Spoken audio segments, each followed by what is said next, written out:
Tous les plats que vous voyez défiler ici sont composés uniquement d'aliments sauvages que j'ai récoltés ou pêchés moi-même. Pendant 84 jours, je me suis nourrie uniquement dans la nature. Pas une seule goutte d'huile, pas de farine, pas d'œufs, pas de riz, ni de pâtes, ni de légumes cultivés. Non, rien de tout ça. Et pourtant, ce sont des repas parfaitement équilibrés, contenant tous lipides, glucides, protéines, et même beaucoup plus de micronutriments, de vitamines et de minéraux. Je les ai confectionnés seuls, uniquement avec des choses qu'on peut facilement trouver autour de soi, souvent sans grand effort. Bon, il y a quand même un petit effort d'apprentissage pour reconnaître tout ça. Le panico, ici, qui ressemble à un chardon, mais c'est pas du tout un chardon. On mange la racine.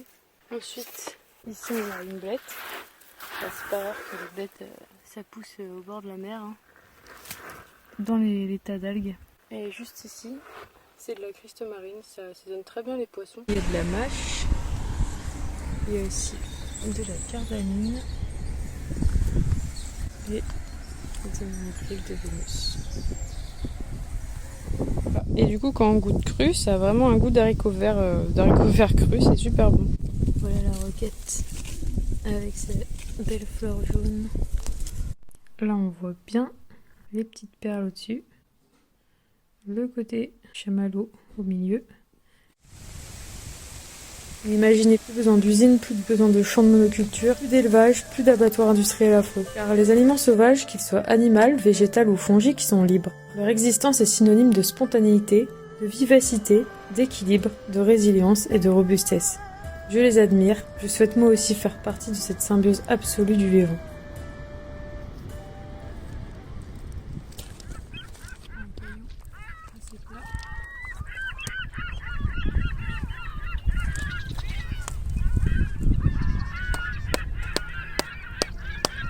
Bienvenue dans cette drôle de vidéo où je vais te raconter mon expérience de vie lors de l'année 2023. Cette année-là, j'ai décidé de me nourrir uniquement de ce que je trouvais dans la nature durant une semaine par mois de l'année. Cela représente 12 semaines ou 84 jours, c'est-à-dire un quart de l'année 2023. 84 jours de nourriture exclusivement sauvage et naturelle. Je précise aussi que depuis des années, voire depuis ma naissance, les aliments sauvages font partie de mon alimentation. J'en mange presque à tous les repas, et on peut en conclure que c'est plutôt un tiers de mon alimentation qui a été sauvage en 2023, parce que même hors ces semaines sauvages, je mangeais aussi, comme d'habitude, beaucoup de plantes et de crustacés.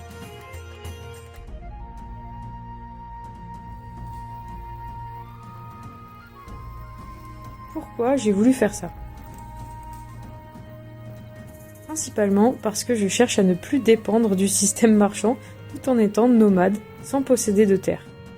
Connaître la nature et m'en nourrir me semble donc une solution pertinente à expérimenter, non ?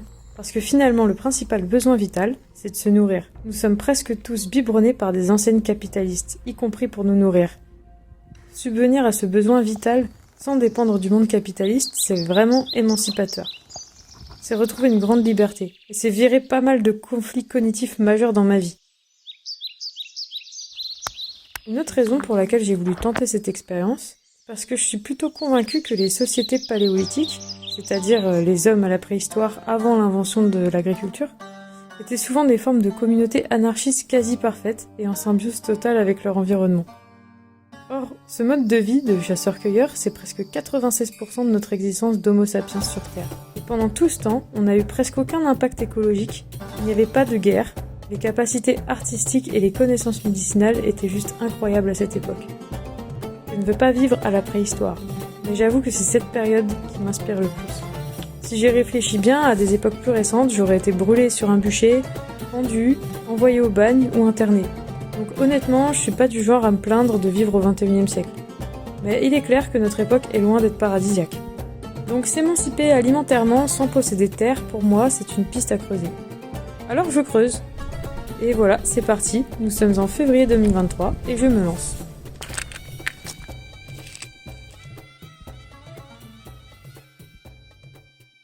L'année dernière, entre 2024 et 2025, j'ai fait un grand tour d'Europe à vélo. Et depuis mon retour, je vis dans une roulotte remplie d'aliments sauvages déshydratés, tirés par un vélo couché sans moteur. Mais bon, ça c'est le sujet des prochaines vidéos. Ici, on va parler de 2023, et à cette époque, je vivais encore dans un camion. J'ai choisi d'étaler mon expérience sur une année entière en divisant ces 84 jours par 12. 12 semaines pour les 12 mois de l'année. Je trouvais ça plus intéressant de changer de saison et de lieu. Ça change complètement de difficulté. Le défi n'est vraiment pas le même en hiver dans les Alpes qu'en automne en Bretagne. Ça permettait aussi d'augmenter grandement la diversité de mes connaissances et de mes repas. J'ai été jusqu'au sud du Portugal, en Méditerranée, en Vendée, dans les Alpes, en Bretagne, dans les Pyrénées. Je me suis vraiment lancée sur un coup de tête. On était sur la route, c'était en février. Il y avait très peu de réserves, quelques noix, des lactofermentations de poires sauvages et 4 kg de farine de gland que j'avais réalisée pour la première fois l'automne précédent. Heureusement d'ailleurs que j'avais réalisé cette farine, sinon ça aurait été vraiment difficile. En gros c'est une farine de gland que j'ai vraiment fait très fine et que j'ai réduite avec un moulin à café, donc voilà, c'est très fin, vraiment on peut faire du pain avec, c'est nickel. J'aurais pu faire une vidéo par semaine sauvage, mais j'avais plus d'ordinateur et étant assez désorganisée, je l'ai pas vraiment fait. Mais bon, j'ai décidé de faire cette vidéo que vous regardez actuellement un petit peu à l'arrache pour au moins fournir un témoignage de mon expérience à d'éventuels intéressés. Parce que tu sois passionné de nature, anticapitaliste, survivaliste, cuisinier en quête de nouvelles saveurs, primitiviste, amateur de bivouac et de survie, anthropologue, végétarien ou même pêcheur, je pense que cette vidéo peut tout à fait vous intéresser ou vous inspirer. Alors, résultat de la récolte. Raisin vert. Alors, j'ai pas pris de noir parce que je préfère le vert. Figues, roquettes fraîchement lavées, jeunes feuilles de blette, petits ails sauvages que j'utiliserai plus tard, un peu de mûre parce que mûre acidulée plus roquette c'est de la bombe. Du romarin, donc des blettes. Là, c'est les graines d'ail. Les éperlants pas encore cuits, certains très gros, que je vais peut-être vider. Et là, les éperlants qui cuisent. Là, il y a ceux qui ont déjà été cuits. Peut-être que je ferai une soupe de poisson avec ceux qui restent. Voilà.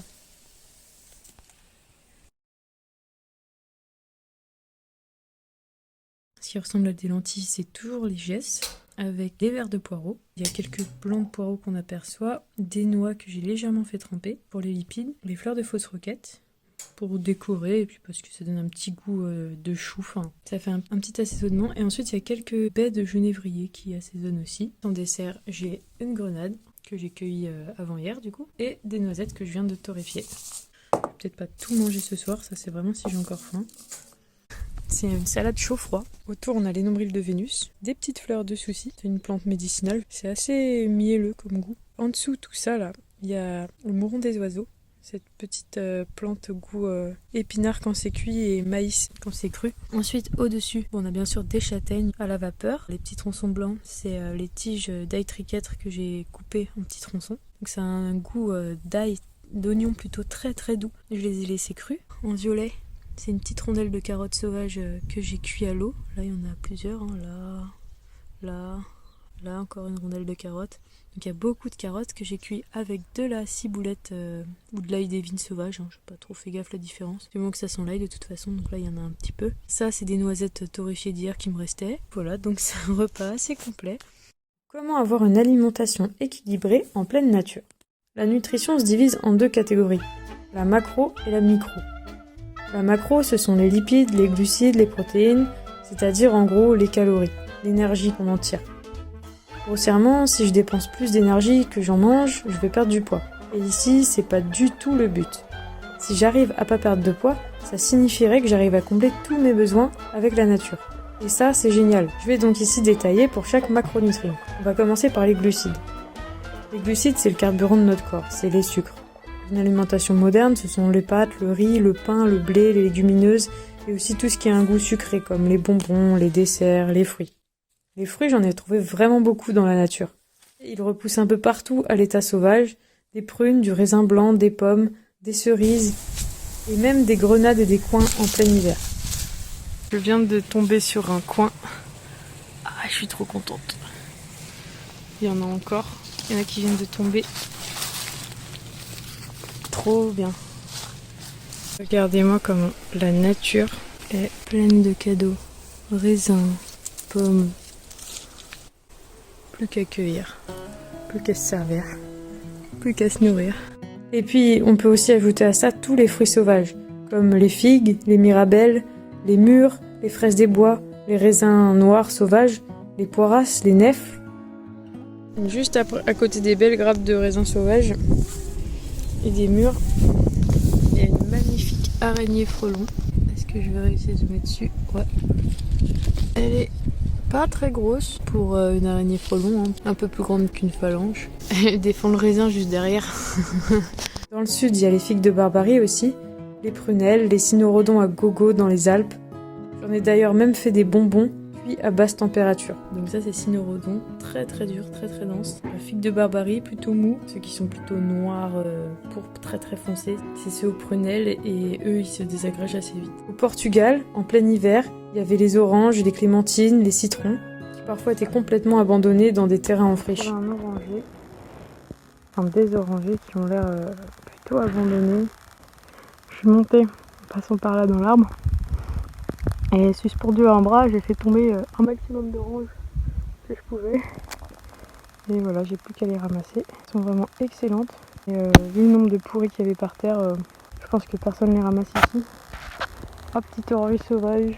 Il y en a plusieurs, il y a des figuiers aussi, mais c'est pas la saison. Goûtons ces petites oranges.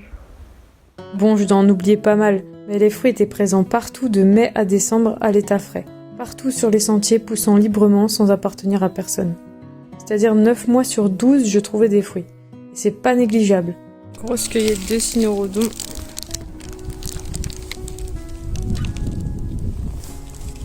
Au milieu des montagnes. Les 3 mois restants, eh bien, avec un peu d'organisation, on peut préparer des confitures, des cuirs de fruits, des fruits séchés.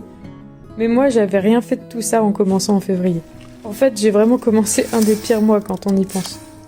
Par la suite, j'ai réalisé plusieurs confitures et compotes, sans sucre ni gélifiant, ainsi que des cuirs de fruits, et comme ça, j'ai pu étaler et surtout diversifier ma consommation de fruits chaque semaine. Ah, c'est bon, ça a fait clac. J'ai même pu faire une sauce tomate sans tomate, avec des cynorrhodons, stérilisés et conservés parfaitement dans un bocal pendant des mois. Je me suis fait une pizza avec un substitut de sauce tomate au cynorrhodon. Là, il y a des poireaux sauvages vite fait blanchis, des noix, des graines d'ortie. La pâte, c'est de la farine de gland. Et sinon, dans la sauce tomate, il y a aussi du thym et du romarin que j'ai cueilli. Voilà, et des petites graines d'ortie pour faire joli. Il est 14h, on part se promener et j'ai pris mes petits bonbons de cynorrhodon. Les cuirs de fruits, c'est tout simplement une purée de fruits crus déshydratés. On peut en faire avec n'importe quel fruit, mais c'est une technique très pratique pour les tout petits fruits. Très difficile de déshydrater des mûres par rapport à des tranches de pommes par exemple. L'avantage de la déshydratation par rapport à la stérilisation, c'est qu'on ne chauffe pas très fort le fruit, et ainsi on préserve presque toutes les vitamines et les antioxydants. Mixer les fruits permet de séparer les petits noyaux, les graines ou la peau très facilement. Quand j'ai pas de mixeur, je les malaxe simplement à la main dans un peu d'eau tiède, puis je filtre le tout dans une passoire. Pour les cynorrhodons, je les passe aussi dans un chinois, et je peux ainsi extraire les petits poils irritants. Je touille à la main pour séparer les petites graines de la pulpe, c'est pour ça que j'ai la main toute rose. Voilà, et là il n'y a plus du tout de petites graines. La purée obtenue est ensuite déshydratée. Il n'y avait pas de déshydrateur dans les différents endroits où j'ai testé les cuirs de fruits, alors j'ai utilisé une crêpière sur le feu le plus bas possible ou au four réglé sur le minimum. Ça marche aussi, mais bon, ça consomme quand même beaucoup d'électricité pour pas grand chose. L'idéal serait un déshydrateur solaire l'été ou un bon poêle à bois l'hiver. On voit les petites graines, ça croustille un peu. C'est vraiment trop bon.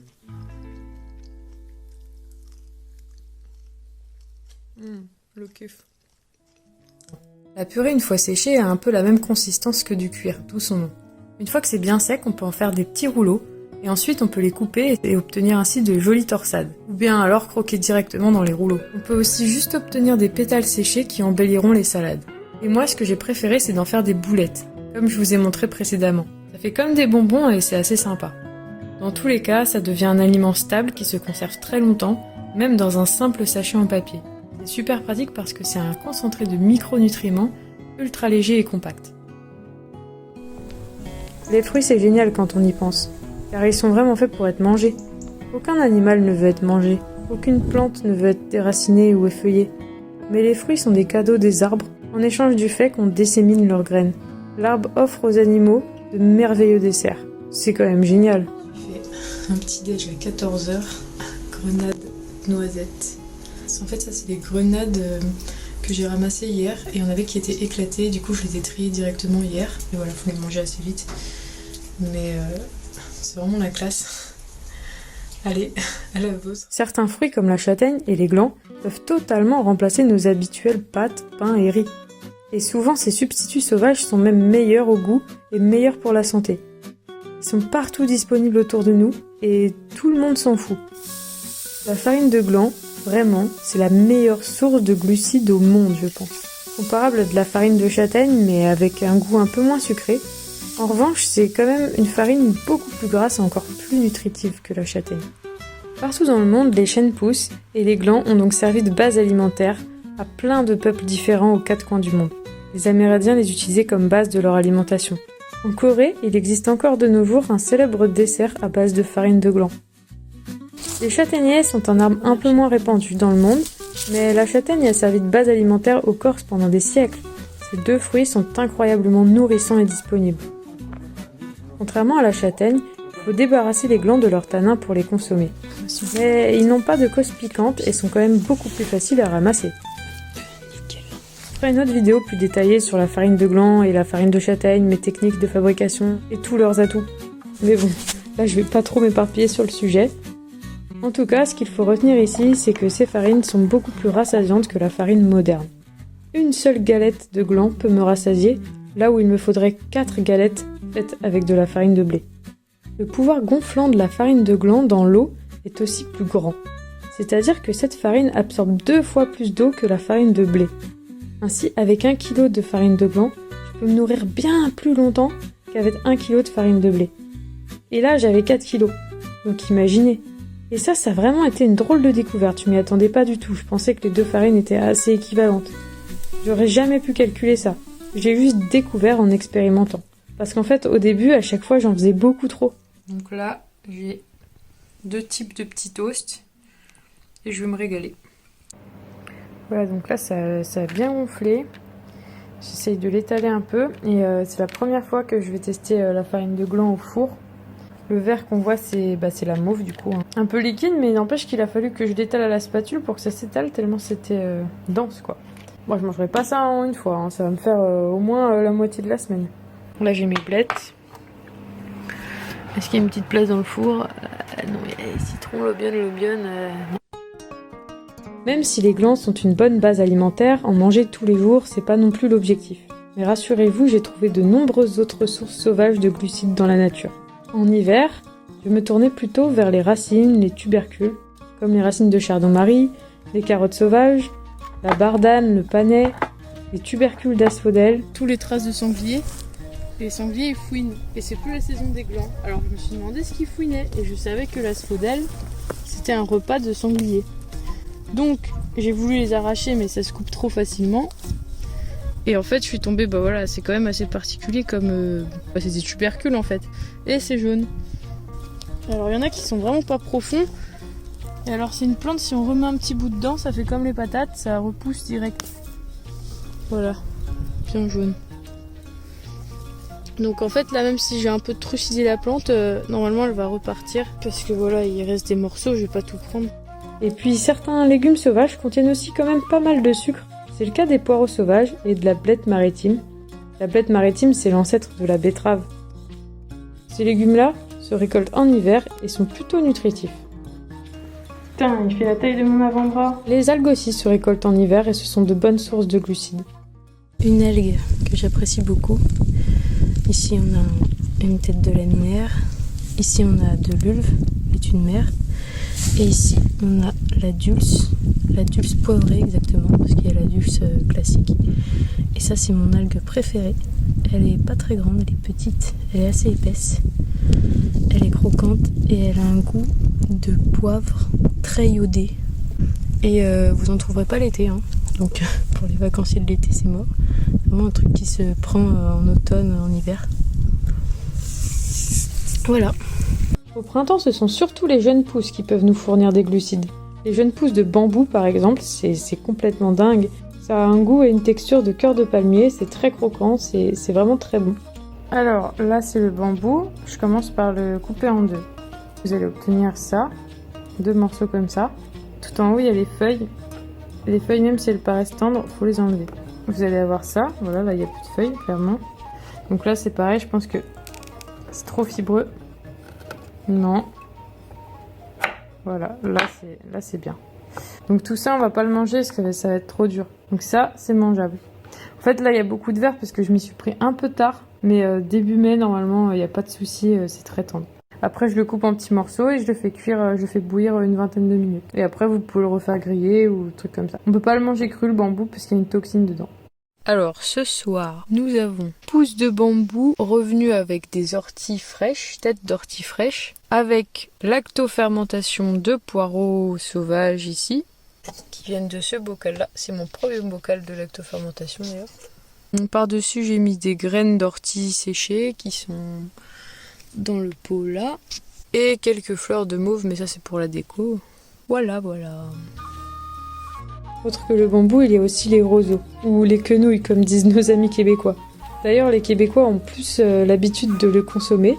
Alors, je viens de cueillir une massette, une quenouille. Donc, j'ai goûté un petit bout pour tester. Déjà, c'est pas du tout amer, c'est même plutôt sucré, frais. Mais franchement, c'est une plante très intéressante et très nutritive, surtout qu'on la trouve un peu partout dès qu'il y a une zone marécageuse. Et ce petit bout-là, c'est juste pour le kiff. C'est trop bon.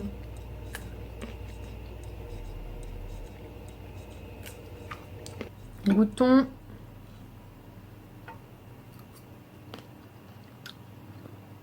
La massette. Vous savez quoi? La massette cuite, c'est trop bon. C'est trop bon. La massette cuite, ça a un goût de pâte. Vraiment de pâte. C'est pas du tout la texture des pâtes. Ah, c'est fameux.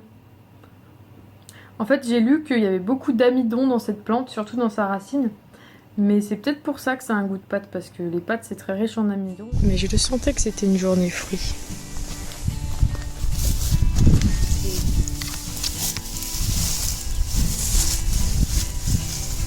Hop là. En été, les racines deviennent dures. Les jeunes pousses ne sont plus vraiment très tendres, mais par contre, c'est une abondance et une diversité de fruits incroyables. Et voilà du raisin sauvage le long de la route.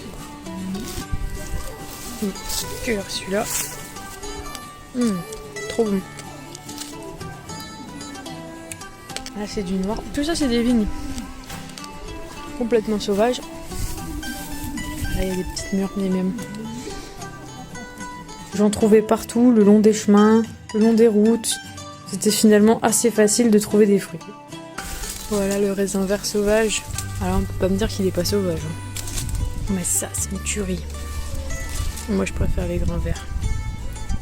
Du coup, c'est vrai qu'à cette période-là, j'ai mangé beaucoup plus sucré. Des figues brunes. Des figues brunes très très mûres d'un autre arbre. Des figues blanches. Des fleurs des roses trémières. Des mûres bien mûres, du raisin vert sauvage. J'ai même pas pris les pommes, ils poussaient sur une sorte de pommier à moitié sauvage. Et j'ai pas pris de pommes parce que je les trouvais pas assez mûres. Et là, franchement, je sais que je vais préférer manger les figues et les raisins. Moi, j'ai pris un peu de mûres pour varier. En automne, les châtaignes sont venues changer un peu ma routine de tarte au gland. Et oui, vu que j'en avais pas stocké pour l'hiver d'avant, j'en avais pas vraiment mangé jusqu'à là. Donc j'en ai profité, et tout l'automne j'ai mangé pas mal de châtaignes. Et voilà le résultat de la récolte. J'en ai ramassé pendant 2 heures sous la pluie.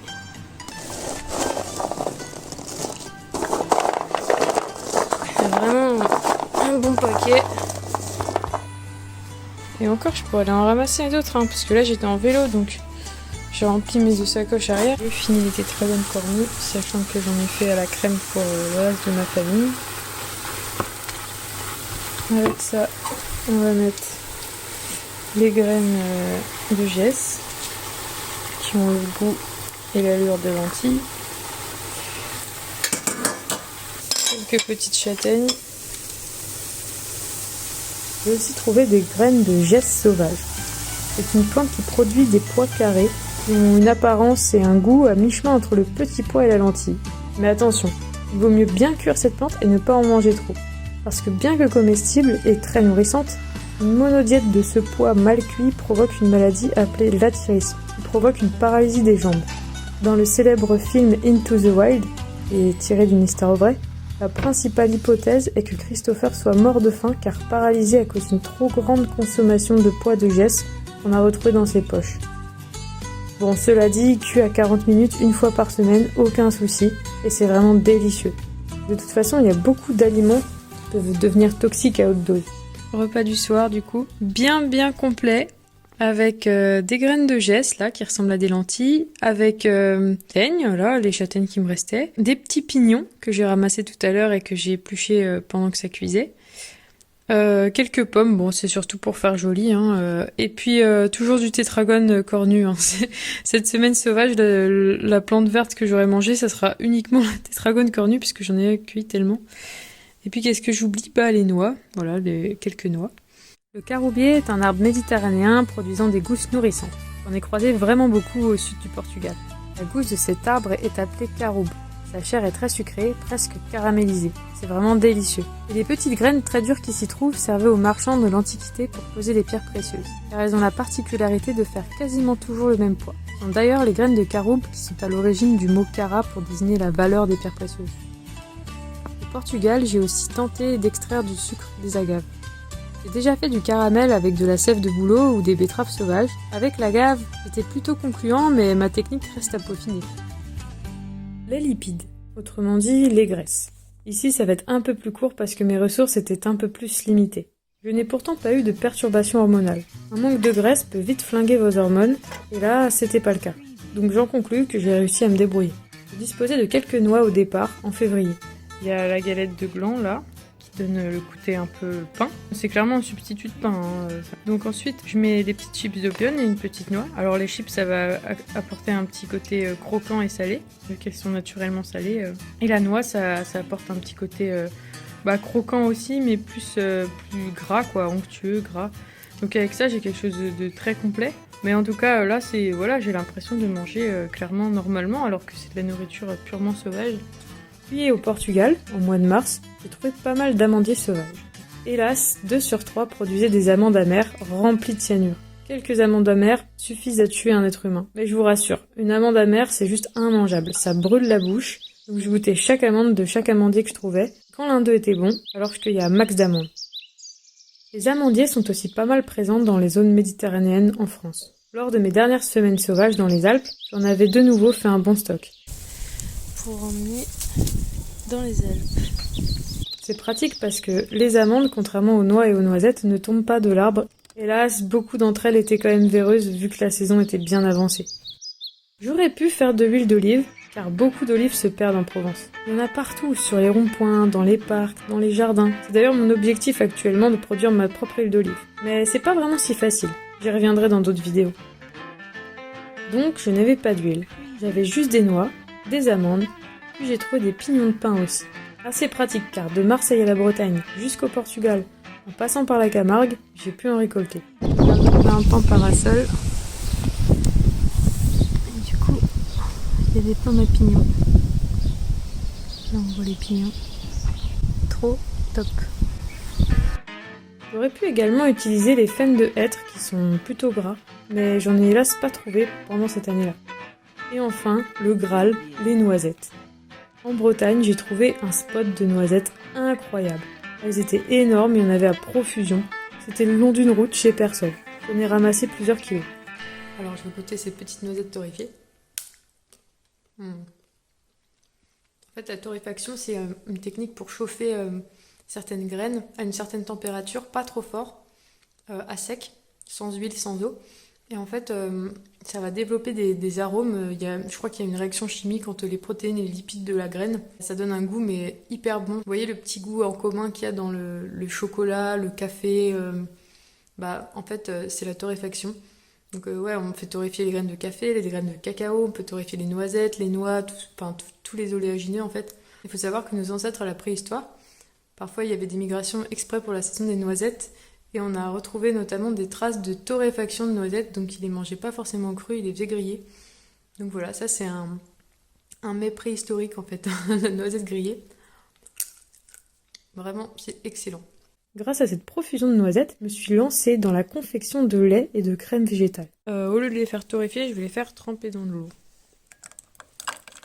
Pour faire du lait de noisette ou de la crème de noisette. Ça c'est une noisette trempée, ça c'est une noisette pas trempée. Le fait de les faire tremper, ça active toute la vie qu'il y a dedans pour qu'elles germent en fait. Et on va voir si c'est meilleur. Wow, bah c'est meilleur. Un verre d'eau.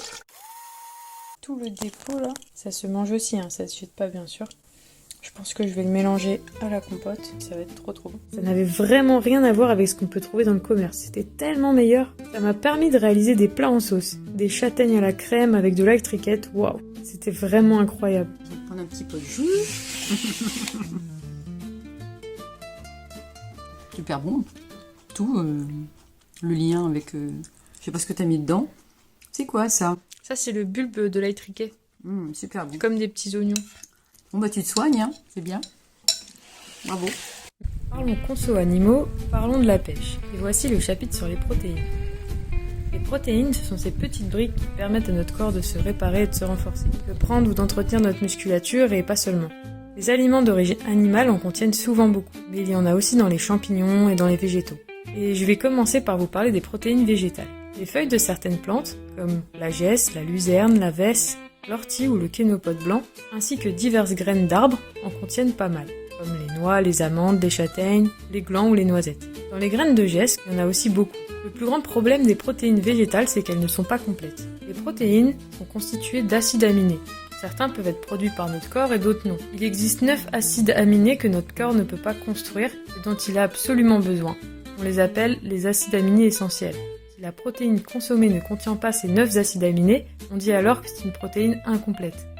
Et les végétaux qui sont riches en protéines manquent souvent de 2 acides aminés pour être utilisés par notre corps. La solution la plus simple, c'est de combiner plusieurs sources végétales de protéines dans l'assiette et on obtient ainsi une protéine tout à fait complète. C'est finalement assez simple, mais il faut connaître les combinaisons de plantes idéales. Grossièrement, il suffit de mélanger une feuille riche en protéines avec une graine riche en protéines.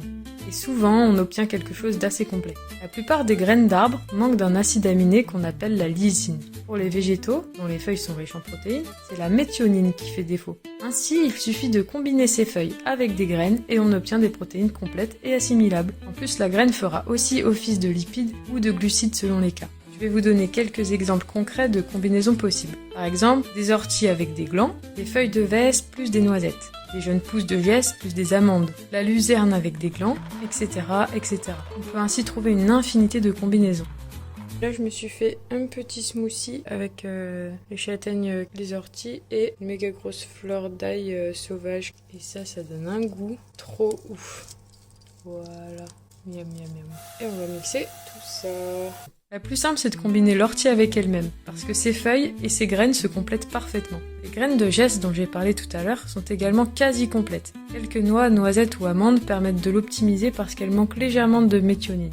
Le kénopode blanc pousse partout l'été dans les friches. Dès qu'on retourne le sol, en gros, elle pousse. C'est une plante très proche du quinoa et c'est une des rares sources végétales qui contient des protéines déjà complètes. C'est une plante qui pousse toute seule, le kénopode blanc, de la même famille que les épinards. Donc on dit blanc parce que voilà, il y a une poudre blanche en dessous. Et c'est une super bonne plante. Faut pas en manger trop cru. Enfin surtout trop de fois dans la semaine cru. Parce qu'il y a de l'acide oxalique dedans comme l'oseille, comme plein de plantes. Mais bon voilà, moi en plus je la cuis donc il y a beaucoup d'acide qui part. Et voilà, c'est très très riche en vitamines. Moi je prends surtout les petites têtes là. Après je prends quelques belles feuilles. Donc je vais pas trop les déraciner. Il y en a plein, ils les enlèvent de leur jardin parce qu'ils veulent cultiver leurs courgettes. Mais je suis sûre qu'il y en a qui les enlèvent pour planter des épinards. Alors que c'est pareil, ridicule. Hein. Bon après chacun fait ce qu'il veut, mais les plantes sauvages c'est quand même plus intéressant que les plantes cultivées au niveau nutritif, nutritionnel. Il y a beaucoup plus de choses dedans. Donc enlever les épinards sauvages pour en mettre des cultivés, je trouve ça un peu ridicule. Bref. Mais en général, il faut donc associer plusieurs sources végétales pour pouvoir assimiler leurs protéines au mieux. Je l'ai fait, J'ai mangé de très nombreux repas véganes finalement durant ces semaines, surtout lorsque j'étais loin de l'océan. C'est tout à fait possible et c'est très bon. Alors, je sais même pas par où commencer. Je vais essayer de prendre tout en même temps. C'est pas ouf. On va faire comme ça.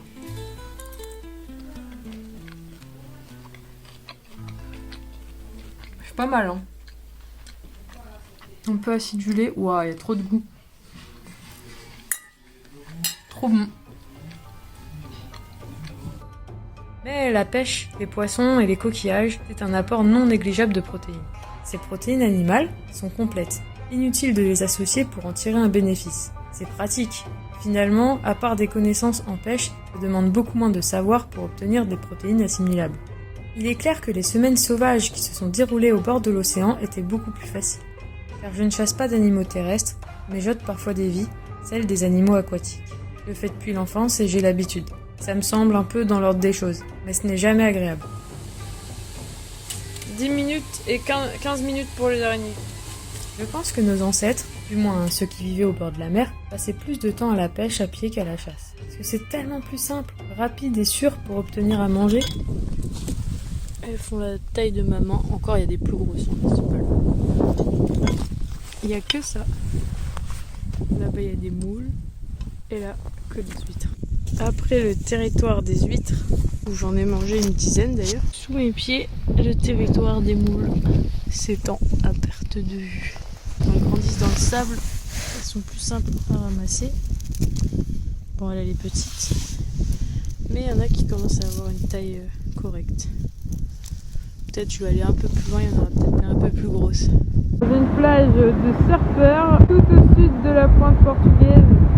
Nous sommes arrivés à Mouleland, des moules d'une bonne taille quand même par rapport au spot d'avant. Les coquillages comme les huîtres, les moules, les palourdes, les couteaux, les louisettes, tellement faciles à obtenir. Pas besoin de matériel, pas besoin de les traquer ou de les pister, pas besoin d'attendre à part la marée basse. Et ils sont tous extrêmement riches en protéines complètes et bien plus encore, j'y reviendrai. Et voilà. Maintenant je vais la rincer. Et je vais la manger. Hop là.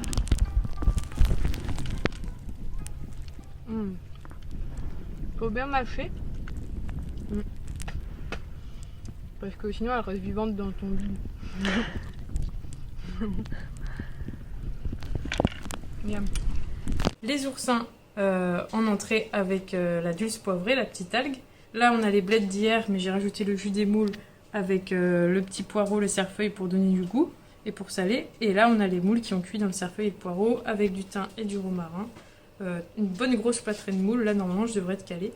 Et la petite infusion que j'ai fait ce matin, il m'en restait, voilà. Voilà, bon appétit. Les étrilles, c'est des crabes qui nagent. Là, il y a sa dernière patte, c'est une nageoire.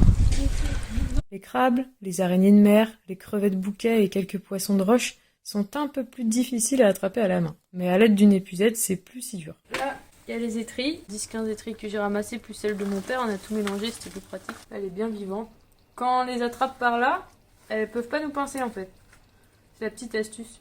Parce que j'ai voulu filmer, mais c'était trop galère dans l'eau de filmer comment on attrape une étrille. C'est assez rapide comme crabe. Ensuite, là, il y a quelques crevettes que j'ai attrapées à la main cette fois, pour l'apéro. Et la petite algue que je vous ai montrée tout à l'heure, la dulce poivrée, j'en ai pris un petit peu, en la coupant avec mon ongle pour pas la déraciner. Je sais pas si on dit déraciner, vu que les algues n'ont pas de racines. Là, je viens de ramasser un peu de mauve pour me faire une soupe mauve châtaigne tout à l'heure. Et là, il y a les nombrils de Vénus que j'ai cueillis il y a 2 jours, mais ça tient bien. Et là, je vais me faire une salade crevettes nombril dulce. J'avais aussi un carlet et j'ai pu pêcher des éperlans en Bretagne et en Charente-Maritime. Je pêche comme ça depuis que j'ai 8 ans. C'est une pêche hyper simple. Et quel régal! Je vais commencer par mettre la mauve que je viens de blanchir. Alors, j'étale bien. Une feuille de laurier. Le laurier sauce, ça pousse partout, hein. Ensuite, on va faire un petit lit de citron. Là, j'ai des pots de citron. Je sais qu'elles sont bio, vu que c'est moi qui les ai cueillies. Et je mets des petits morceaux parce que c'est vraiment trop bon, aux zestes de citron quand c'est cuit. Alors ensuite, je mets mes petits poissons. J'ai pas besoin de les vider parce que c'est tout petit comme poisson. C'est tellement petit, mais c'est tellement bon. Je vais mettre les plus gros sur les côtés. Ça cuit toujours mieux sur les côtés. Alors les éperlans d'habitude, moi je les mange en friture, hein. C'est comme ça que ma mère les cuisinait quand j'étais petite. On allait les pêcher avec mon père, on les roulait dans la farine et une fois qu'ils étaient roulés dans la farine, on les mettait dans l'huile de friture, entiers, hein, sans les vider avec la tête et tout. Et là si vous voulez faire manger des poissons entiers à vos enfants, bah ça marche très bien. Hein. On oublie vite la tête quand ça ressemble à des frites. Quand vous mangez la tête d'un poisson, il y a des graisses dedans, des oméga 3 et tout là. Alors maintenant je vais mettre du romarin, un peu de fleur de thym. Donc ça fait quand même pas mal de poissons pour une personne. Vous vous rendez compte que ça c'est que sauvage, c'est un truc de fou quand même. Et là je vais remettre des petits bouts de citron, le petit zeste de citron qui va bien. Là il m'en reste des petits morceaux. Voilà. Et après je rajouterai les fleurs de mauve et tout ça, parce que je le mets au four. Hein. Même les gros comme ça vous pouvez manger la tête. Même de cette taille là, hein, ça passe. Les croustillants. Trop bon. C'est un délice.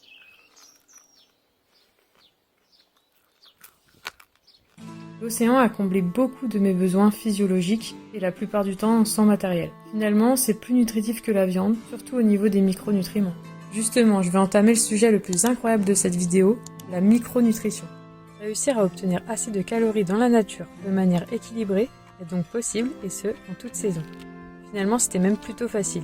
Et si j'avais fait de vraies réserves à l'automne précédent, ça aurait même été encore plus simple. En commençant cette expérience, je m'étais dit que je risquais d'être en carence. Et finalement, c'est tout l'inverse qui s'est produit.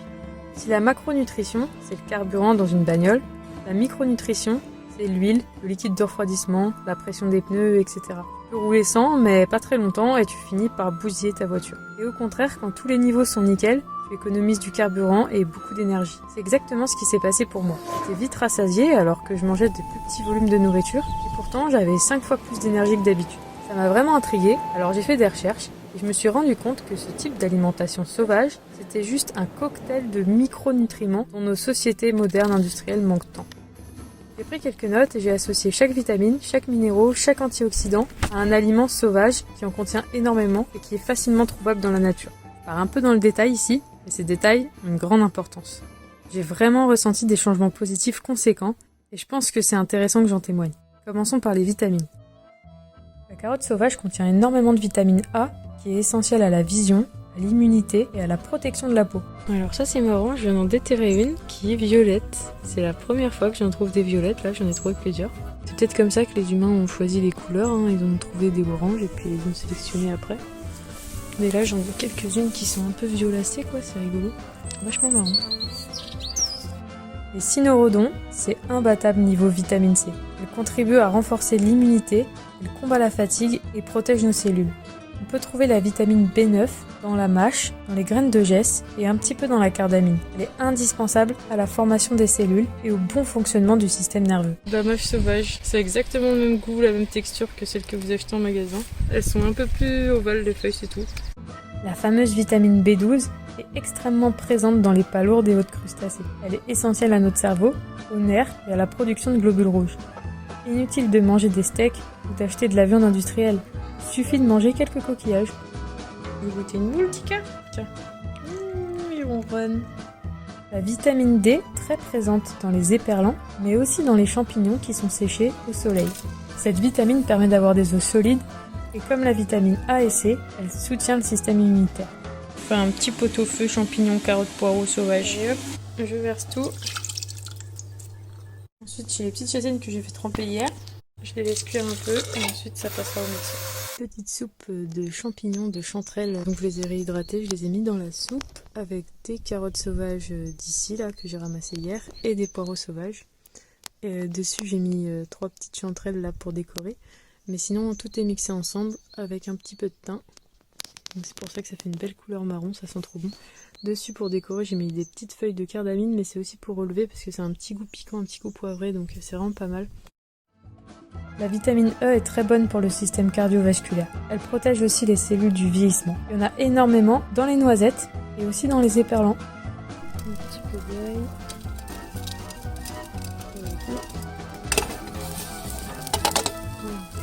Ça va être bon ça. La vitamine K, on en entend moins parler, pourtant elle est indispensable à la coagulation du sang et à la santé des os. Les orties et les pénopodes blancs et les feuilles de blette maritime en contiennent énormément. Les poireaux sauvages aussi en contiennent en un petit peu moins grande quantité. Alors celui-là, c'est clairement le plus gros poireau sauvage que j'ai trouvé de ma vie. En vache. Pour les minéraux, commençons par le magnésium. Le kénopode blanc et les amandes en contiennent des quantités intéressantes. Le magnésium est essentiel au fonctionnement des muscles, des nerfs et aide à réduire la fatigue. Alors ce soir c'est la soupe avec du kénopode blanc, quelques roses trémières, un peu d'aquilée millefeuille parce que j'ai mes règles, des carottes sauvages, un peu d'ortie protéinées, de la mauve pour que ce soit bien onctueux et les poissons. Et puis je vais peut-être rajouter des châtaignes que j'ai cuites. La texture elle est vraiment oufissime. C'est la joie de l'électricité. Oh, il attend tellement sagement. Je vais lui donner tout ce qui reste. Le calcium, dont tout le monde a déjà entendu parler, et tout le monde pense que c'est dans le lait qu'on en trouve le plus, eh bien figurez-vous que les feuilles de tilleul en contiennent autant que le lait, et que les feuilles de mauve en contiennent le double. La mauve, c'est une des feuilles que je trouve toute l'année absolument partout. Le calcium est fondamental pour la solidité des os et la contraction musculaire. Les amandes en contiennent aussi un petit peu. Là, c'est mauve ortie. Ici, c'est des carottes sauvages, des vesses. Ici, c'est des vesses de loup, de l'oubione, mais ça, vous en trouverez qu'au bord de la mer. Et après, on rajoute un peu de noix et de noisettes, et là, ça devient très complet. Mon petit hachis de plantes vertes. Les carottes, on remue tout ça, et on laisse bouillir quelques minutes. Pour le potassium, c'est encore une fois le kénopode blanc qui en contient beaucoup, accompagné du nombril de Vénus, les aubépines, les châtaignes et les figues. Le potassium est indispensable au fonctionnement des muscles et du cœur et à l'équilibre hydrique. Ça y est, on commence à rentrer dans la pleine saison des nombrils. Ça tombe bien parce que j'ai un peu soif, mais ça hydrate pas mal. C'est un peu la fin de la saison pour la salicorne. Mais si on prend juste le haut, normalement, c'est très tendre. Le sodium. Bon, en gros, c'est le sel.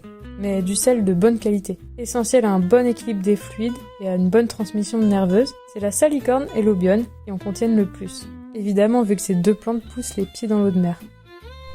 Alors, je rajoute l'obione. Je les mets entières pour pas les couper parce que c'est une feuille vraiment pas du tout fibreuse, très craquante. Et du coup, c'est assez agréable de l'avoir entière dans le plat. Une plante qui pousse à côté de la salicorne, qui est tout aussi bonne, voire même plus, qui pousse toute l'année presque. Il y a juste des périodes où les feuilles sont vraiment petites. Je la mets au dernier moment parce que sinon elle se dissout carrément dans le plat. Et sinon, je la fais en chips cette plante. Là, je viens de sortir l'obione qui est nickel. Après la petite session de surf à Quiberon sous la pluie, flemme de vraiment cuisiner. Alors c'est l'apéro. Alors ici j'ai des chips d'obione. Très salé. Là j'ai des pignons. Là j'ai mes morceaux de chapati vachement fins, de gland. En général je fais un petit morceau de pignon, une chips. Voilà, ça c'est une bombe nutritionnelle et gustative. Au dessert, j'ai des petites mirabelles et des prunes que j'ai ramassées en promenant. Et là, petite nouveauté, cuir de fruits de mûr de la ZAD de Notre-Dame-des-Landes. J'ai ma petite infusion de camomille ananas, qui a un vrai petit goût d'ananas. Trop bon. Les noix et les pignons sont d'excellentes sources de phosphore, essentielles à la production d'énergie et à la solidité des os. Petite balade en vélo, on a trouvé un noyer. Certaines noix sont pas tombées, et celles qui sont tombées, on les a ramassées. Au début, ça fait des cosses vertes comme ça. Après, ça devient tout noir. C'est avec ça qu'on fait le brown noir. C'est une encre hyper tachante pour dessiner ou faire de la teinture. Et après, il y a la noix. Voilà. Beaucoup de personnes sont carencées en fer, surtout des femmes. Figurez-vous que la palourde, c'est l'aliment le plus riche au fer du monde. Elle en contient plus que le foie animal. Bon appétit! Le fer est indispensable au transport de l'oxygène dans le sang et à la prévention de la fatigue. Si vous êtes végétarien, sachez que le kénopode et l'ortie, une fois de plus toujours eux, en contiennent aussi pas mal. Voilà des petites graines d'ortie, des mûres, et voilà le petit snack. Les oligo-éléments. Au même titre que la palourde pour une bonne dose de fer, l'huître est également le meilleur aliment du monde pour le zinc. Et je peux vous dire que pendant mes semaines sauvages, j'en ai mangé des huîtres. Voilà.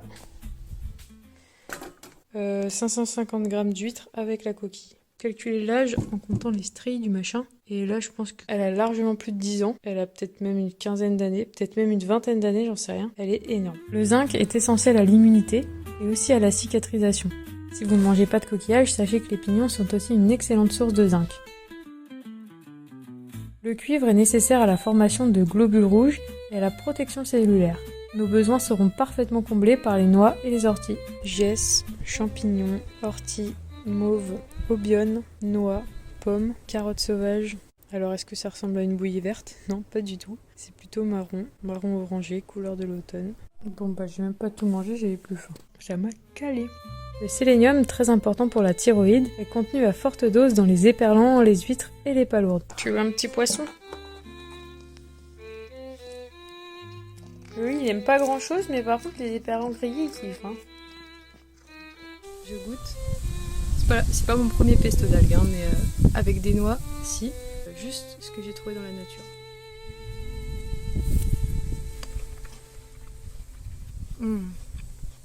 Waouh. On pourrait vous servir ça dans un resto, je pense. Là, je suis contente. J'ai bien réussi mon truc. Faut vraiment que je fasse goûter ça à ma famille. Très très bon. Excellent. 4,9 sur 5. Pour l'iode, les algues sont imbattables. C'est tout simplement les aliments les plus riches en iode du monde. Les palourdes et les oursins en contiennent aussi un petit peu. L'iode est également indispensable à la thyroïde. Et après, vous pouvez découper dedans des tagliatelles. Et en fait, c'est un petit peu moins calorique que les pâtes, mais sinon, c'est beaucoup de glucides et de protéines dedans. Un bon apport en iode vous protégera aussi en cas d'accident nucléaire. Et avec toutes les merdes qui se passent dans le monde aujourd'hui, c'est fort possible que ça nous arrive. Alors avoir une bonne dose d'iode dans le corps, c'est une super prévention. Il faut l'ouvrir, pas par le bec, là, mais par le haut, là, avec un ciseau. C'est un peu barbare. Et ensuite, couper en rond.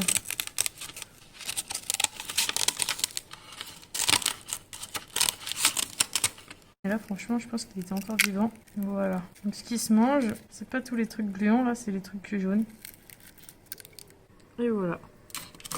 Bon, ça paraît peu, mais c'est très riche en iode. C'est très très bon. Dans le sud, ils mangent ça à la petite cuillère. Et voilà, je vais mettre quelques petites algues. Juste poivrées pour décorer. Ça me fait une super petite entrée. Alors, une fois que ça c'est sorti, faut le manger assez vite, sinon ça va cracher de l'eau et ça va vachement réduire. La magnénèse contenue dans les noisettes et le kénobod participe à la formation des os et à la protection cellulaire. Passons ensuite aux antioxydants. Les caroténoïdes sont contenus comme leur nom l'indique en grande quantité dans les carottes sauvages. Ils protègent les cellules et soutiennent la santé des yeux. Et voilà à quoi ça ressemble une fois nettoyé. Petites carottes, les violettes, les blanches. Bon, souvent elles sont blanches. Hein. Vous allez me dire c'est pas beaucoup, mais en même temps j'ai ramassé ça en 3 minutes. Et c'est surtout que ça parfume beaucoup plus que des grosses carottes. Il y a tous les minéraux et tout beaucoup plus condensés en fait. Enfin, les anthocyanines qui protègent les vaisseaux sanguins et la vision sont très concentrés dans les petits fruits de couleur brune, comme les prunelles ou le raisin noir sauvage. Les polyphénols et les flavonoïdes protègent le cœur et réduisent l'inflammation. En gros, si vous en avez assez, vous sentez beaucoup moins la douleur. Et les champions, ce sont les cynorrhodons, le thym et le romarin. Il y en aura aussi un petit peu dans les prunelles, les mûres, les fraises des bois, et aussi les figues de Barbarie. Et puis là, il y a la petite infus de ce matin, thym, romarin et fleur de souci. Tout à l'heure, je vous ai parlé des macronutriments. Mais il existe différents types de lipides, dont certains sont essentiels. Les fameux oméga 3, oméga 6, oméga 9. C'est du pourpier, c'est très très bon, c'est même cultivé et vendu. J'en ai jamais vu en Bretagne, c'est plus un truc qui pousse dans le sud, sud-ouest, il y en a beaucoup vers Bordeaux. C'est vraiment une excellente plante, il contient beaucoup d'oméga 3. Les oméga 3, qui sont essentiels pour le cerveau, le cœur et la vision, sont très concentrés dans les éperlans et dans les noix. On en trouve aussi dans les crevettes, dans le pourpier et dans la mâche sauvage. Regardez-moi ce spot de mâche. Il y en a partout. Bon, vu que c'est de l'autre côté d'un ruisseau, je me dis que les chiens ils ont pas pu pisser là, alors que là, si, et que je peux prendre celle de l'autre côté. Bon, ça va être un peu galère, mais je vais essayer. Les pignons contiennent énormément d'oméga 6, nécessaires à la croissance cellulaire et à la santé de la peau. Pour les oméga 9, responsables de la santé cardiovasculaire, les noix et les amandes sont parfaits. Là, vous pouvez voir, il y a des châtaignes. Hein. Ensuite, la plante verte que vous voyez là, c'est de l'ail triquet. L'ail triquet, l'ail des ours, c'est des plantes qui ont un goût d'oignon, mais très très très sucré. J'ai fait cuire tout ça dans du lait d'amande. En fait, j'ai fait tremper des amandes hier soir. Je les ai mixées et après je les ai filtrées. Ça donne du lait d'amande, donc c'est très très bon. J'avais déjà fait ce plat en faisant avec du lait de noisette, des châtaignes plus fraîches, de l'ail triquet. C'était un de mes meilleurs plats de semaine sauvage. Là, j'ai refait pareil en testant avec le lait d'amande. Et j'ai goûté, c'est super bon. Voilà mon petit apéro du midi, après la pêche aux crevettes. Ici, toutes les petites taches blanches, c'est des huîtres énormes. Les taches noires, c'est des moules. Il y en a profusion. C'est trop bien. Vive la Bretagne! La choline permet un bon fonctionnement du cerveau et du foie. Ce sont les huîtres, les moules et les éperlans qui en contiennent le plus. Le kénopode blanc mangé cru peut aussi en contenir. Mais attention parce que dans le kénopode, il y a de l'acide oxalique. Il faut éviter d'en manger trop souvent cru, surtout si vous avez des problèmes de reins. Les phospholipides, qui sont indispensables au cerveau, sont contenus dans les huîtres, les palourdes et les éperlans. Là, ça commence doucement à griller. L'éperlan, c'est un poisson de la même famille que le saumon, tout ça. Donc c'est un poisson assez gras. Après, ça reste plutôt très petit. Genre le plus gros que vous pourriez avoir, ce serait plutôt cette taille-là. Là. Mais c'est un très très bon poisson, plutôt gras. C'est très très facile à pêcher. Dès qu'il y a une digue, en fait, ils viennent manger à marée haute le long de la digue. Vraiment très très facile. Et très nourrissant. Finalement, si je résume, je retombe souvent sur les mêmes plantes. Le kénopode blanc, les orties, les noix, les noisettes, les amandes et les pignons, les cynorrhodons et tous les tout petits fruits sauvages de la nature. Ajoutez à cela des coquillages, principalement les huîtres et les palourdes, et quelques poissons comme les éperlans. Et voici une liste d'aliments sauvages complètement adaptés à la micronutrition. Et le tout complètement gratos, c'est quand même incroyable. Alors voici la prairie d'Asphodèle. On a partout. Le paradis du sanglier, Asphodèle, chêne. Salade avec roquette, nombril de Vénus, porcel cueilli ce matin, un petit carré de pommes, des noisettes fraîches et au milieu c'est du crabe, de laiterie ou de l'araignée de mer. Et puis après je vais finir les figues. Même si d'habitude je mange très sainement, je vous assure que j'ai senti une sacrée différence. Les labos pharmaceutiques nous vendent des vitamines synthétiques, mais en fait, on pourrait résoudre toutes nos carences en se nourrissant un peu plus souvent de ces aliments sauvages et gratuits qui sont partout autour de nous. Mon énergie a augmenté, mais mes sens ont aussi beaucoup évolué. Après une semaine à me nourrir dans la nature, les aliments modernes me semblaient tout le temps trop sucrés. Même les aliments salés comme le pain ou la mayonnaise me semblaient beaucoup trop sucrés. C'était devenu impossible pour moi de manger des biscuits, des desserts ou des confitures. Ce goût fade de sucre industriel me dégoûtait. Pourtant, les fruits que j'ai mangés durant ces semaines sauvages étaient très sucrés, mais ils étaient aussi bien plus parfumés. Le goût était tellement plus subtil. Aujourd'hui, beaucoup de gens ne connaissent que des goûts artificiels, édulcorés au sucre industriel. Et je trouve ça vraiment triste. Comme un chien qui mange tous les jours ses mêmes croquettes. Il y a une infinité de saveurs dans la nature autour de nous, et nous n'en profitons pas. Sur les 5000 plantes sauvages qu'on consommait au paléolithique, nous n'en cultivons aujourd'hui que 300. Et seulement une cinquantaine représentent 90% de notre alimentation mondiale. Si on regarde encore plus largement, au paléolithique, on connaissait 5000 plantes sauvages différentes. Mais en réalité, il existe près de 30 000 plantes sauvages comestibles dans le monde. Alors oui, on peut trouver l'équivalent sauvage du poireau, des carottes, de la betterave, des artichauts, de diverses salades, du brocoli ou même des lentilles. Mais on peut surtout trouver bien plus encore. C'est une berce. Les graines, j'ai déjà goûté un peu plus tôt dans la saison. Ça a un goût de noix de coco mélangé à de l'orange. C'est trop bizarre.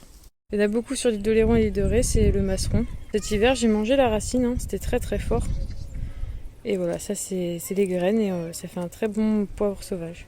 Ici, on le met avec le sel, on vend du sel au masseron. Et là, juste derrière, il y a des mûres. Toutes ces fleurs de moutarde. Même les boutons comme ça, c'est bon. Il faut en laisser aux abeilles, mais je pense qu'elles ont la dose. Ici, au Portugal, j'ai l'impression qu'il y a beaucoup plus d'abeilles et d'insectes qu'en France. Cette plante, la vergerette du Canada, alors les feuilles, ça c'est vraiment quand les feuilles sont grandes. Et au début, ça fait voilà, une tige plus droite comme ça. C'est une plante qui, une fois qu'elle est séchée, peut servir à faire le bâton pour allumer les feux comme ça. Ça fait comme des petites boules, un peu comme des petits pissenlits, vous voyez. C'est assez agréable comme texture en bouche. Vous pouvez bien vous en servir pour assaisonner les plats, mais avec les feuilles ça marche très bien aussi. Nos habitudes alimentaires sont si réductrices, tout ça par peur. La peur c'est vraiment une belle prison quand même, c'est dommage. Ou alors peut-être est-ce par manque de temps. Parce que ce temps on le consacre à travailler. Travailler pour avoir de l'argent. Avoir de l'argent pour acheter cette nourriture malsaine. Et ensuite payer les soins médicaux pour toute la merde qu'elle a engendrée. Je suis persuadée aujourd'hui que l'humanité passe vraiment à côté de quelque chose. Ici nous avons des châtaignes. Ici nous avons du kénapote blanc bouilli. Là c'est des jeunes pousses de gesse. Donc qui ont un goût d'haricot vert. Là et là c'est vert mais ça n'a pas du tout le même goût. Ensuite des pignons de pain. Et ici des feuilles d'aubion, assez balèzes d'ailleurs, que je viens de passer au four pour faire des chips. Et là mon fameux chapat de gland de chêne vert avec un peu de mauve bouilli et mixé. Comme je vous ai dit dans les précédentes vidéos, ça sert un peu de liant comme un blanc d'œuf. Et alors là vous mettez quelques petits pignons sur ça, plus un petit peu de chips pour saler le tout. Là, c'est vraiment une explosion de saveurs. Miam miam. Durant cette expérience, c'est ma sensibilité générale qui a changé. D'abord, mes capacités sensorielles ont été décuplées. J'ai eu l'impression que je trouvais 3 fois plus de plantes et de fruits que d'habitude. Quand je me promenais, je ne voyais plus que ça, sans vraiment les chercher d'ailleurs. J'ai développé énormément mes connaissances. Je retenais tout tellement plus facilement. Je suppose que ça a dû activer des zones de ma mémoire très archaïques et finalement, j'apprenais vraiment beaucoup plus vite. Il y en a quand même pas mal, hein. L'idée c'est de un peu caresser les feuilles et on voit tout de suite. Je viens de trouver de la menthe. Trop bien. Un petit thé à la menthe. En plus je suis sous un pommier. Là il y a un pied de bled sauvage. J'ai prélevé une bonne poignée de ciboulettes. Tout ça pour pieds d'hiver. Vu que je voyais plein de plantes bonnes absolument partout, que je m'en servais, que ça me faisait vivre, c'est con, mais je crois que ça m'a donné un espoir énorme en l'avenir. D'abord, parce que si le système capitaliste s'effondre, ça change presque rien à ma vie. Idem s'il y a une guerre froide. Bon, faut pas oublier qu'il y a plein d'espèces qui disparaissent chaque jour un peu plus. Je reste profondément zadiste, mais j'ai aussi compris que malgré toute l'urbanisation, la nature restait super généreuse. Et que finalement, elle est partout autour de nous, même en pleine ville. C'est des dates gratuites de Intermarché. Tu vois les machins oranges là, c'est des dates. Ouais, c'est pas mauvais. Un peu tannique. Il y a du mouron blanc, de la stellaire, mouron des oiseaux. Tout ça pour dire qu'on peut en trouver en montagne au mois de décembre-janvier. Après, je ne la mangerai pas ici parce que c'est à côté d'une route. Il y a des chiens qui se promènent, il y a des crottes, donc je la mangerai pas, c'est sûr. Mais on peut en trouver. Ces semaines ont donc stimulé ma curiosité, mais aussi ma créativité. Et si au début de l'expérience, mes repas ne ressemblaient pas à grand chose, lors des dernières semaines, je pense que c'était digne d'un restaurant de qualité. Et je vous assure que ma mère italienne est très sévère au niveau culinaire. Alors Ça a plein de goût. C'est super bon. Il y a plein de goût à la fois.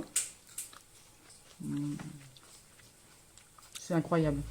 Ça nous ramène au point noir de cette expérience, le côté social.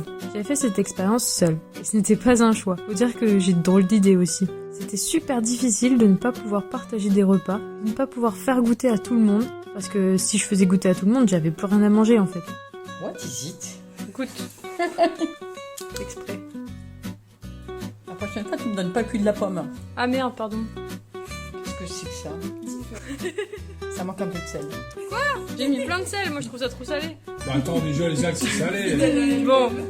Moi j'aime cuisiner pour les autres, et là c'était très compliqué, surtout si personne m'aidait à cueillir. La plupart du temps, je ne pouvais pas partager, je mangeais en décalage avec mes proches parce que je mettais souvent plus de temps à cuisiner, et du coup je mangeais quand c'était prêt ou quand j'avais faim, en fonction des marées et des cueillettes, pas des horaires habituels. Par contre, quand des amis m'aidaient ou que mes parents allaient à la pêche avec moi et qu'on pouvait partager un repas, un plateau de fruits de mer ou une salade de fruits, alors là c'était fantastique. On a les huîtres en entrée, bon c'est pas que pour moi, c'est pour toute la famille. Les huîtres qu'on a ramassées avec mon père, les crabes que mon père a ramassés, enfin a pêché.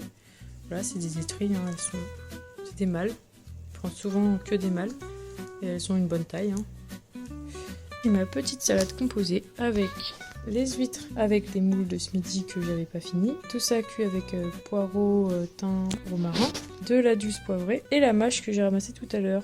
C'était tellement plus facile, c'était tellement plus agréable. Ça me mettait dans une joie incroyable. C'est ça finalement qui était le plus dur dans cette expérience, cette solitude dans mon délire. Car ça m'a rendue vachement alignée, vachement heureuse et même fière de réussir à faire ça. surtout aussi facilement, mais de pas pouvoir partager tout ce bonheur avec d'autres personnes, ça c'est vraiment triste. La plus grande leçon que j'ai appris lors de cette aventure, c'est vraiment que tout est possible quand on est déterminé, mais que tout est vraiment plus facile quand on est plusieurs à l'être.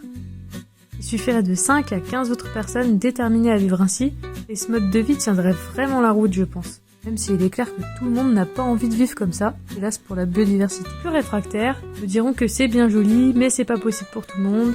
Mais la plupart du temps, ces gens-là, ils ont pas vraiment d'arguments ou d'études pour appuyer leurs propos. En revanche, vivre comme le font les occidentaux, ça, c'est pas possible pour tout le monde, et j'ai pas du tout besoin de vous le démontrer. Maintenant, je sais que je peux me nourrir à l'année dans la nature, surtout si je m'organise un petit peu et que je fais quelques réserves à certaines saisons. En plus, je sais que cela m'apporte une excellente santé. Je pense vous l'avoir démontré dans cette vidéo. En attendant de trouver ma meute, je retourne à une alimentation légèrement moins sauvage, avec un peu de riz, de lentilles et d'huile d'olive. Mais j'ai l'espoir qu'arrivé à l'âge de 40 ans, mon alimentation sera exclusivement sauvage, et ce, sans grand effort. Je ne compte toujours pas travailler un jour dans ma vie, pourtant j'ai beaucoup d'ambition, et encore plus de détermination. Celle d'apprendre un peu plus chaque jour sur divers sujets passionnants. Sur ce, je vous dis à bientôt. N'hésitez pas à vous abonner car je vais bientôt publier une série de vidéos sur notre grand tour d'Europe à vélo, de la Laponie jusqu'en Turquie. À bientôt.